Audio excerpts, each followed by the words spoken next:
We've been married for 16 years, and the first time might have wrecked us. I am a 36-year-old F, and my spouse is a 44-year-old M. We have been married for more than 16 years.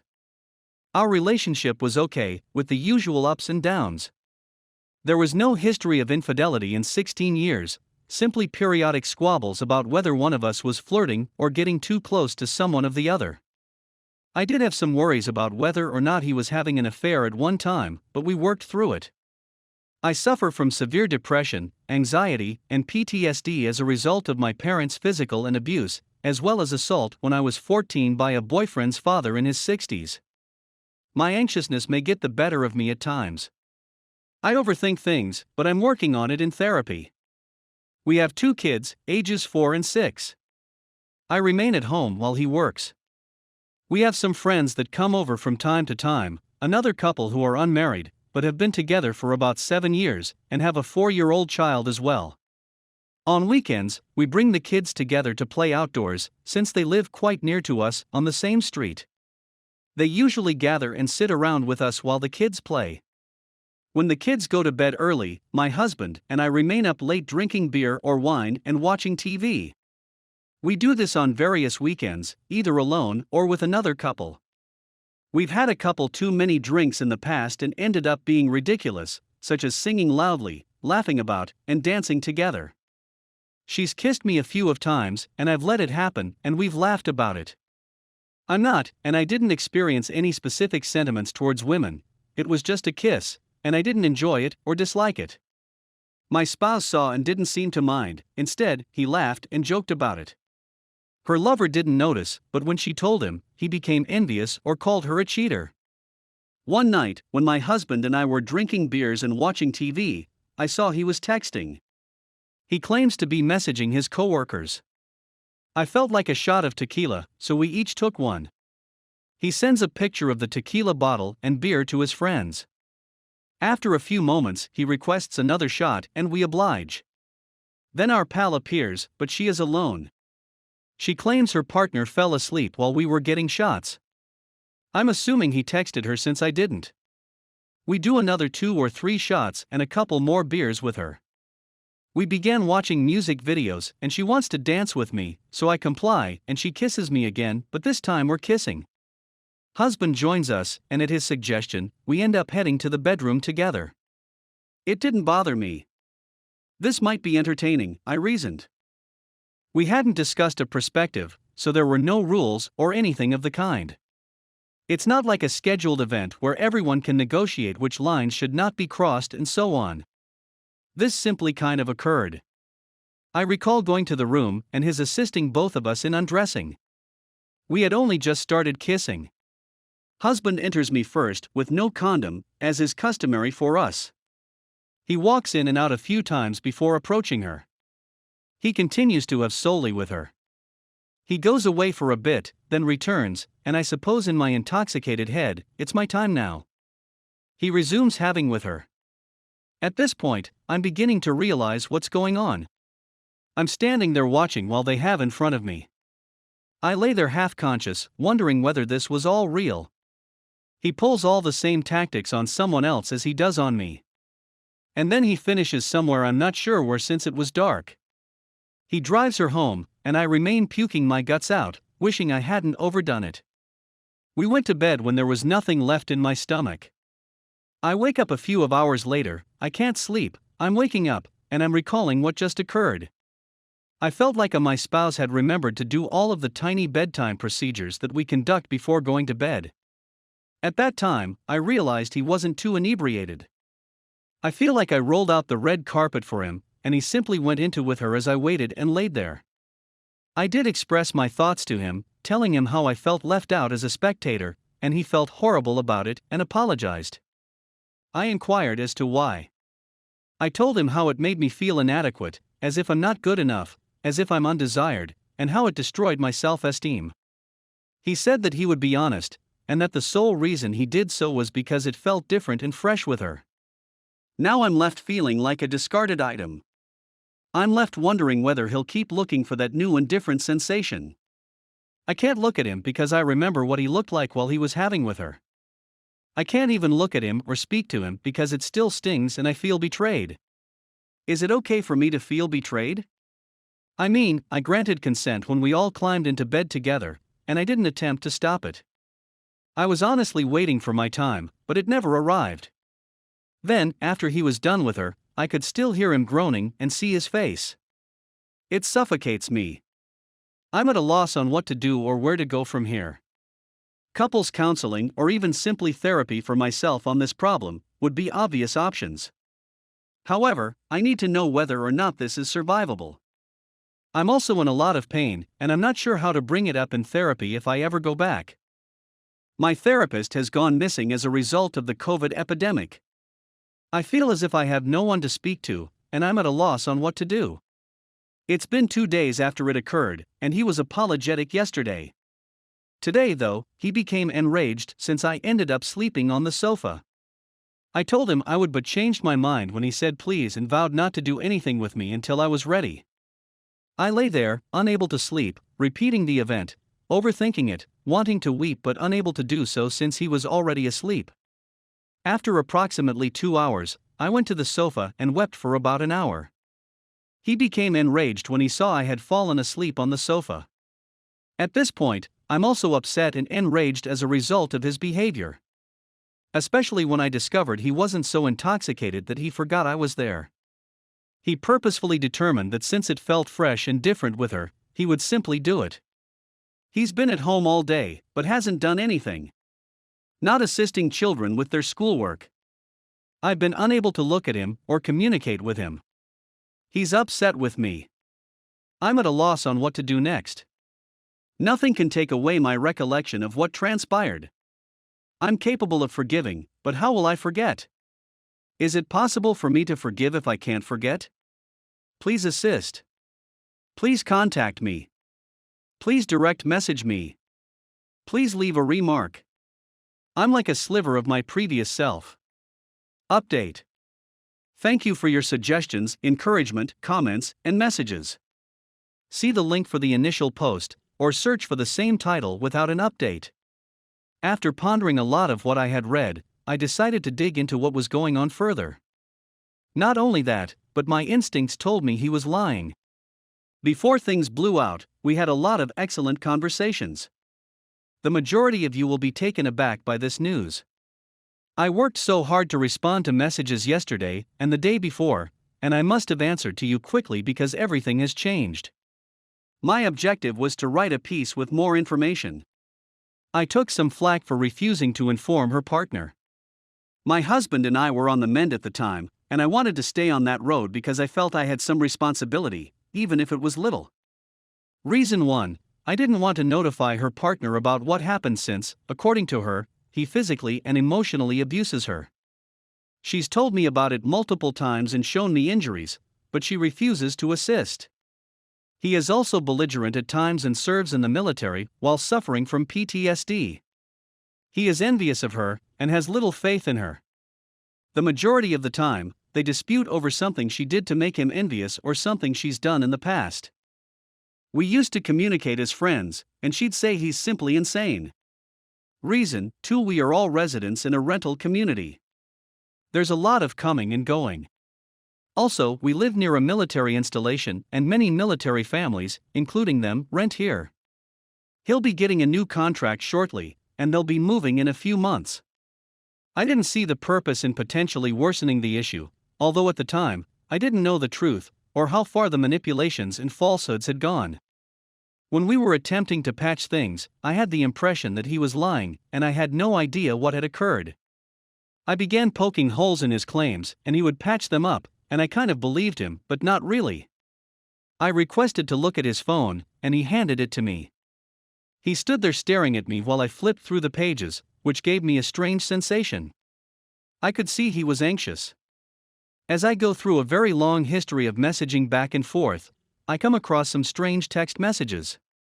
They don't make sense. For example, it was as though there was no background. When I questioned my husband, he said, I don't know, that chick's crazy and she doesn't make sense most of the time. I only partly believed him since it's true that she has troubles. There was also a text message in which he asked her if she wanted the worm. which was strange because it sounded gross after reading some other dubious text messages. Messages to which someone may respond, that's what she said. I remembered the bottle of tequila, it was really mezcal, which is identical to tequila, because she got the worm when he poured her a shot. And they both pretended to be astonished and laughed, and he made no mention of having texted her about the worm from the bottle. The bottle was more than half empty, and with a little stirring, you can get the worm into whatever shot glass you want.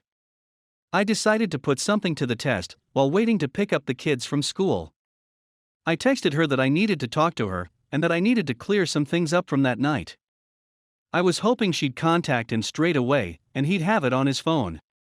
I approached her at her door and inquired whether she had experienced anything unusual that night. She claims no and that she has no recollection of anything since she was blacked out intoxicated. I told her what had occurred, and she was telling me that it was screwed up but didn't say much more. As a result, I leave feeling really uneasy. She spoke very little. She trembled and was on the edge of sobbing. She seemed astonished and terrified. Until she appeared relieved since I had nothing at the time, at which point I returned home. I phoned him and inquired whether she had texted him at all today, to which he said no, she hasn't at all. Fortunately, we had security cameras throughout the home, so I decided to check them out. I'm going to go into depth about what I witnessed on the security cameras since those particulars are important. He admitted to me that he was also pretty inebriated, and that his decision-making abilities were affected. They were not inebriated. My spouse was not inebriated. They took various purposeful moves that gave me the impression that it was all premeditated. When she and I kissed, he came in and said, "Let's bring this party to the room." We were listening to music when she and I were left alone in the room without him. The video revealed that I was the first two up the steps, and she remained behind, looking across at him and asking, "Are you coming?" I turned to the second camera to see what he did or how he responded when she said that, but it had gone offline since it had lost power. I returned to her camera, and when he responds, she walks upstairs. I couldn't hear what he said since the music was too loud, and the camera couldn't hear him because he was in another room. Note, there were no cameras in the bedroom, but I remember what occurred there and was there when it happened, as I mentioned in the first article. Cameras in other living rooms, he was seen remaining behind and turning up the music. He put some items away that were lying about, tossed out some bottles, and then walked up the stairs to the room without any issues, no wobble, nothing. She and I were kissing in the room. I felt weird being alone with her.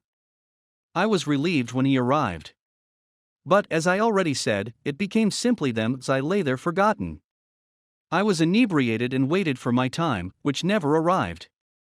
If you haven't already, please read the first post. I felt quite nauseated once they were finished. I believe it was caused by the movement on the bed when I was sleeping. I felt like I was on a boat or in a vehicle, and I got that queasy sensation you get after drinking too much. I didn't get dressed, instead, I rushed to the toilet and puked. There was no one who followed me there. They waited behind while she dressed. He was assisting her in getting home. And I recall him chatting to her near the door and saying, "Let's go." I recall her saying no, and then popping her head into the bathroom and asking if I was okay. "Yes," I said. And she hesitated to go, but he said, "Let's go." He lied here since he said he helped her get home fast and returned, and that he was with me when I was vomiting up. And, sure, I recall him being present. I had no idea how long I had been vomiting up or how long it had taken him to bring her home. I didn't have any timings to compare his account to what he was claiming occurred before I looked at the cams. He wasn't there while I was vomiting up, according to the cameras. The camera caught them giggling as they down the stairs. Because the music was so loud, I couldn't hear what was spoken. They come to a halt at the elf on the shelf that I had put for the kids, and she touches it and giggles, "You're not supposed to touch it." They vanish off camera inside the room where the camera was turned off. He may be heard offering her some water. He asks her if she's chilly and if she wants a sweatshirt. I watch him return to the kitchen. He enters another room and examines the laptop there. He walks inside the children's room to check on them. They return and stay around for approximately 15 minutes before heading back home. Mind you, I was vomiting upstairs while he was hanging out with her and checking on her. During that period, he never came up to check on me. The cameras show him walking her home, and then returning. He returns upstairs, and that is when he comes to see me. I was merely dry heaving at the time. I was vomiting, and my body was urging me to vomit, but nothing else was coming out. I remember you asking whether I wanted Tylenol, and I said, no, I can't, but he persuaded me. The cameras show him taking the bottle of Tylenol and easily pouring out precisely 2 doses. He returns upstairs to grab me some ice water. I recall his assisting me in getting clothed and into bed, after which he went and I fell asleep. The video shows that after leaving the bedroom and going downstairs, he made some food and drink for himself.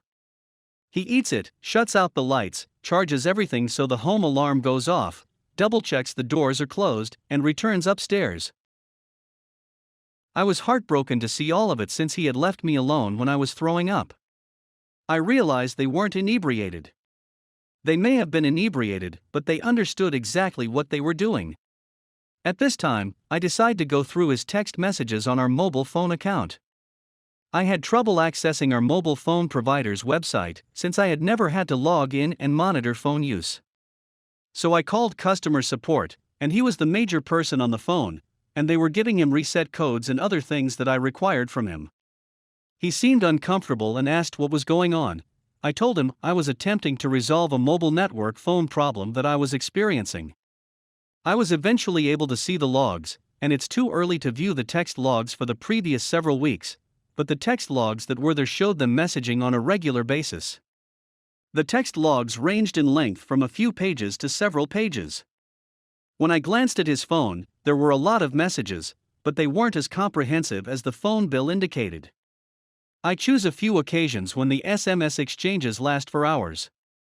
He called me before he came home and asked whether everything was all right, and I responded yes. He texted me on his way home saying he was feeling ill. When he came home, he started complaining about feeling nauseous, like he was going to puke, and that he was ready to develop a migraine. He indeed had the look of someone suffering from a terrible migraine. He was pale, sweaty, and ready to vomit. Before he goes upstairs to puke, I ask him if she texted him at all today, and he says no, not at all. I asked if I may peek at his phone to make sure she hadn't texted him. Yeah, fine, here, take that, I'm going to use the toilet while you check that, he replies. Of course, he erased her texts, but when I checked the dates on the text logs that were lengthy messages to his phone, I discovered that he deleted a lot. It finally strikes me at this moment. It was all a lie. When he throws up from a migraine, we typically remain by him, but I let him hurl up alone, just as he left me throwing up alone. He returns and says, I'm going to bed, and asks for his phone. We need to discuss, I said. I asked him to go over part of what he told me and squared up and down before he realized I was looking at the cameras. He lied to me again. I questioned him again whether he had ever erased any text messages, and he answered no, that they were all still there. So, now that I've gotten him to believe his narrative, I confront him with everything. When I begged him to tell me the truth, he remained mute. I've asked him many times and he still won't speak to me. I start freaking out because it's all coming back to me, the manipulations, the falsehoods, and I realize this has been going on for much longer than that one night. He refuses to communicate with me, so I threaten to go over and tell her boyfriend everything. He claims he'll speak, but he doesn't. I ordered him to say something right now, to tell the truth, or I'll go over there right now. He remains quiet as I approach the door, saying, please don't, I'll speak. I wait again, but he doesn't speak, so I walk over to the boyfriend and tell him everything. While I'm talking to the boyfriend, I can see my husband flipping out inside the home, pacing and staring. When I returned, my husband said, what did you say to him? I replied, I told him all I knew, and I need you to give me the truth. We had a brief back and forth. At this point, I'm asking him to give me the truth. I tell him that I need to hear it from him, and that if we want to save our marriage, he has to be 100% honest because I can see through every single lie. He tells me that they've been flirting back and forth for a long time, and that he slept with her twice before I question him for all the facts. Her boyfriend was out of town for a few weeks the first time they slept together, and I was sleeping in when he, my husband, walked over, and put her on her sofa. My kids and her son were playing at my place the second time, and her kid requested for his iPad. He went over to their home to get the tablet and found her alone downstairs as her partner slept upstairs. And my husband dragged her over the counter and into the kitchen. He didn't wear a condom all of the times, and now I see why he was so eager to go to her on our purported date. There was no hesitancy, and I recalled some of what they said, and it all made sense since they'd been doing this for a long. I'm at a loss on what to do again. I know I should leave him right now and never look back. I despise him and am disgusted by the whole situation. I get the impression that he is uninterested in me.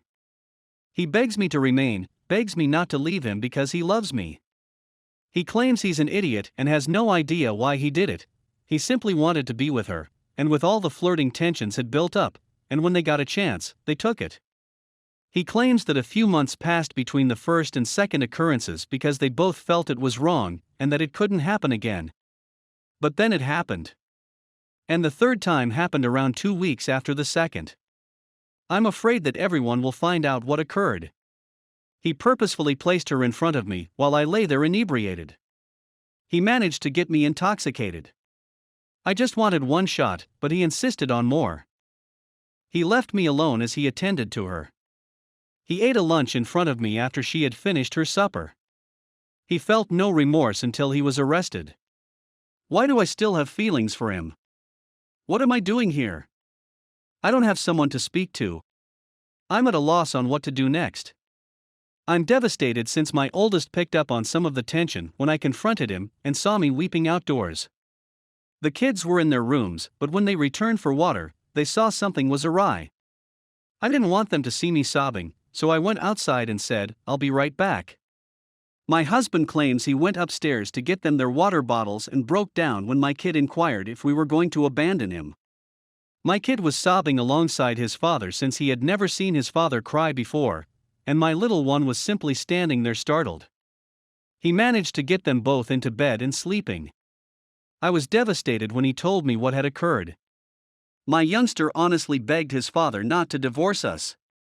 Now it's up to me to determine if I should continue in this marriage and attempt to forgive despite feeling like a carpet for a while. I always get the impression that he is deceiving me.